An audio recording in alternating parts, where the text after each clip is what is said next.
Buenos días, estudiantes del segundo año de educación secundaria. Les saluda el profesor Ricardo y vamos a continuar con nuestras clases virtuales de literatura española. El día de hoy, como pueden ver, vamos a tratar el tema del romanticismo español. En primer lugar, hay que definir qué es el romanticismo y debemos entender que este estilo literario se opone al neoclasicismo. Recordemos que el neoclasicismo fue muy racional y quisieron imitar en todo a los clásicos griegos. Este movimiento nace, el romanticismo, nace en Alemania con el movimiento artístico llamado Star and Draft, que significaba tempestad y fuerza, que luego va a irradiar por toda Europa. Entonces, tenemos que aclarar que el romanticismo no se inicia en España, sino en Alemania, pero España caerá bajo su influencia. Los ideales, los sentimientos, la búsqueda de identidad serán importantes manifiestos de este momento literario. Y la ilusión estará por encima de la razón. Debemos precisar también que hablar de romanticismo no quiere decir que solo abordaremos temas amorosos. El romanticismo es mucho más amplio y el amor es solo una parte del romanticismo. Como contexto, cabe mencionar que España se libera del dominio napoleónico. Vamos a estudiar entonces las características más resaltantes de este romanticismo español. En primer lugar, mencionaremos a la subjetividad. Esta consiste en expresar las emociones y los deseos del poeta o del escritor, su punto de vista, no todo detrás de una sensibilidad, lo que él considera real. En segundo lugar, tenemos al nacionalismo, ya que se despertará un interés por lo propio, por la historia. El romántico quiere conocer más de su historia, saber de dónde viene, cuál es su origen, ¿no? Quiénes fueron sus antepasados. Y en este recorrer la historia irán recopilando leyendas y otras tradiciones antiguas. También consideraremos la rebeldía o libertad. El romántico se opone justamente a aquello que restringe su libertad y a lo que él considera injusto, ¿sí? Un romántico, ojo con esto, no se revela solo ante lo que es malo para toda la sociedad, sino lo que es malo para él. Y muchas veces, ya que se deja llevar por las emociones, toma las ideas más equivocadas. La individualidad será otro aspecto muy importante, ya que ahora el yo se pone por encima de todo. Recordemos que desde el neoclasicismo hacia atrás, por ejemplo, los jóvenes no podían decidir con quién casarse. Eran los padres los que fijaban las alianzas matrimoniales y el joven debía resignarse, ¿no? Y muchas veces también los padres recurrían al chantaje emocional, de decirles, ¿no?, que si se casaba una muchacha de 14 años con un hombre rico de 70, podía ayudar a su familia a salir de la miseria. Pero ahora en el romanticismo, recordemos nada más el sí de las niñas, que es un precedente. Ahora en el romanticismo, las chicas luchan por su amor, o los jóvenes luchan por lo que ellos consideran la búsqueda de su propia felicidad, sin importarle que la familia puede estar viviendo, ¿no?, un problema muy grande. Ellos piensan en sí mismos. Y por último, mencionaremos al exotismo. El romántico se interesa por lo desconocido, lo mágico, lo prohibido, incluso por aquello que es tenebroso.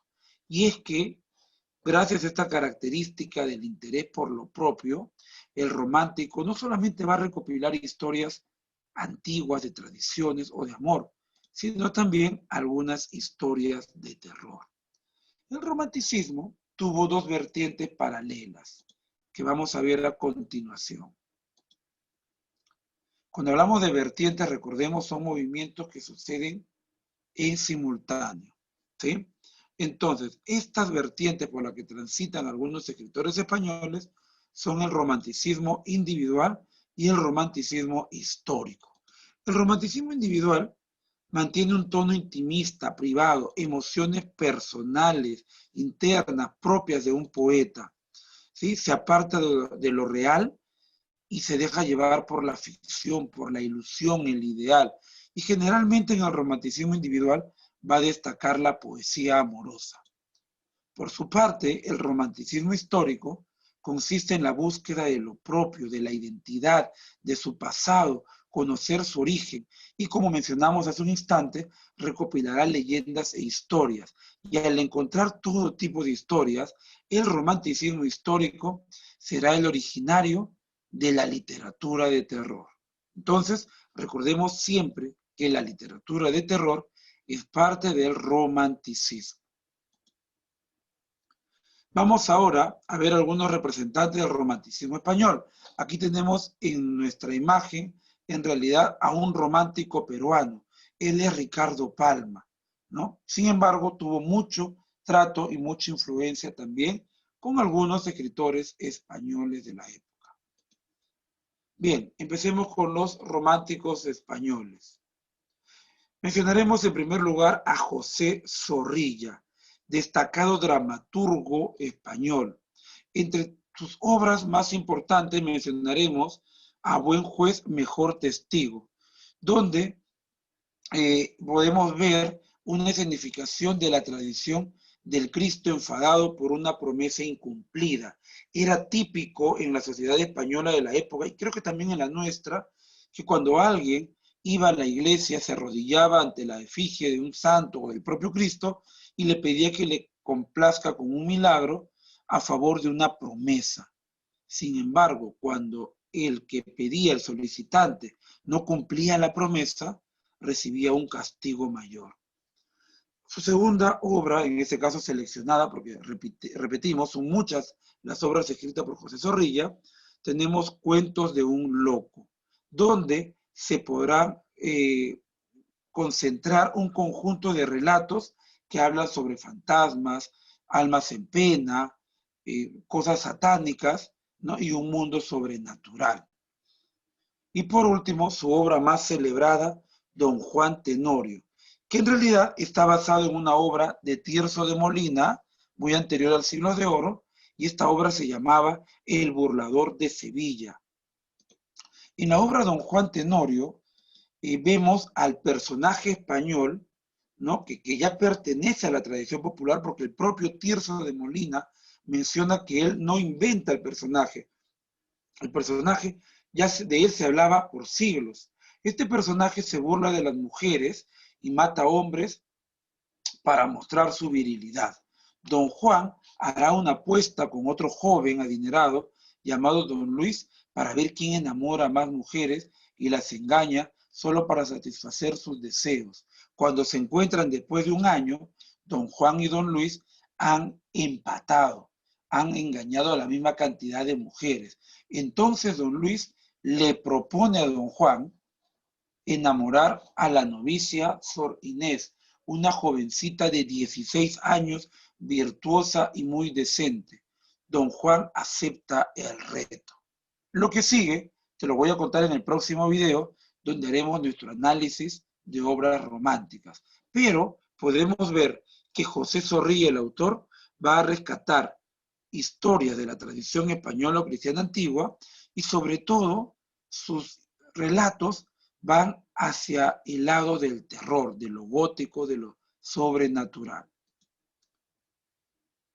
El siguiente autor es José de Pronceda, poeta romántico muy importante, que entre sus tantas producciones mencionaremos a La canción del pirata. Este poema incita a una atracción a lo prohibido, desafía a la moral. El pirata toma lo que quiere, roba, es feliz, ama, come, duerme, sueña y no hay regla que a él le impida su libertad. Muchos jóvenes al leer La canción del pirata optaron por esta vida de libertad y se confundieron también con el libertinaje. Su segunda producción elegida será El Diablo Mundo. Este poema en realidad lo escribe casi poco tiempo antes de morir y por esa razón queda inconcluso. El hombre será tentado con los placeres de la vida. El diablo aparecerá de una manera metafórica, diciéndole justamente de que Dios creó el paraíso para disfrutarlo y el mundo para gozarlo. Solamente se vive una vez. Y si Dios creó los hermosos paisajes para contemplarlo y las hermosas mujeres para amarlas, ¿por qué el hombre iba a ir en contra de los deseos divinos? Como ven, esta obra pone en juego la moral humana. Y por último tenemos su poema narrativo llamado El estudiante de Salamanca, que como tema tendrá el castigo a un seguidor de las costumbres de don Juan Tenorio por las almas de ultratumba. En esta historia, el protagonista se llama Don Félix, aquí lo vemos en la imagen. Don Félix también quiere seguir las costumbres de don Juan y enamora a muchas mujeres y va a terminar enamorando a una que se quita la vida por él. El asunto es que a él no le importa nada y habrá un momento en que él es seducido, como vemos en la imagen, por una mujer hermosa vestida de blanco. Él se acerca a ella. Ella le dice que si él es valiente y quiere en realidad pasar la noche con ella, la siga hasta donde ella lo lleve. Él acepta el desafío. Llegan hasta el cementerio. Don Félix no se asusta. Ella le dice, entremos al cementerio. Él entra con ella. Y sobre las lápidas, ella le dice, me entregaré a ti si en este momento juras ante todas las almas que seré tu esposa.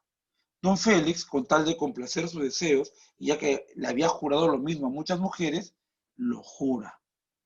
En ese momento, él le arranca el vestido a la mujer y solo encuentra huesos y carne putrefacta. Le arranca el velo que cubría el rostro y se da cuenta que una muerta lo sedujo. Ella, con la fuerza sobrenatural, lo abraza y lo arrastra hacia él y lo besa en los labios e inmediatamente se abren las lápidas, salen los muertos y lo que sigue te lo cuento en el próximo video porque ahora solo estamos hablando de algunos datos de los escritores románticos. Entonces, José de Proceda se acercará a lo exótico, lo maravilloso y lo prohibido. Por último, mencionaremos al máximo representante o al más conocido de los románticos españoles, Gustavo Adolfo Bécquer, sobre todo representante del romanticismo individual. Él no solamente escribió poemas, sino también va a recoger algunas leyendas e incursionó en el teatro, como esta obra, La Cruz del Valle, una obra de tendencia gótica, donde también hay una cruz a la cual todo el mundo hace una promesa, ¿no? Con tal de que se le conceda un deseo. Sin embargo, nadie conoce el origen de esa cruz, y esa cruz no tenía nada de cristiana, sino más bien había sido puesta en el lugar por gente que estaba en contra de la religión. Era una cruz invertida, pero la gente no se había dado cuenta. Luego publicará una cantidad muy importante de poemas amorosos, de gran lirismo y sensualidad. Bécquer nunca le pone título a sus poemas y a su muerte los editores reúnen los poemas de Bécquer y los enumeran respetando la voluntad del poeta y le pondrán como título Rimas.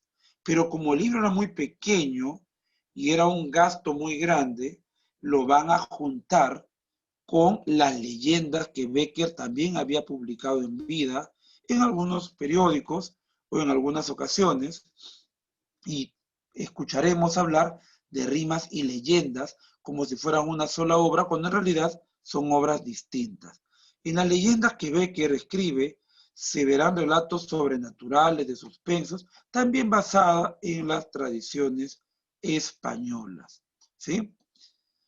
Entonces sus leyendas van a explorar este mundo de lo sobrenatural, lo misterioso y lo inexplicable. Bécquer explorará el mundo sensual intimista y la literatura de terror.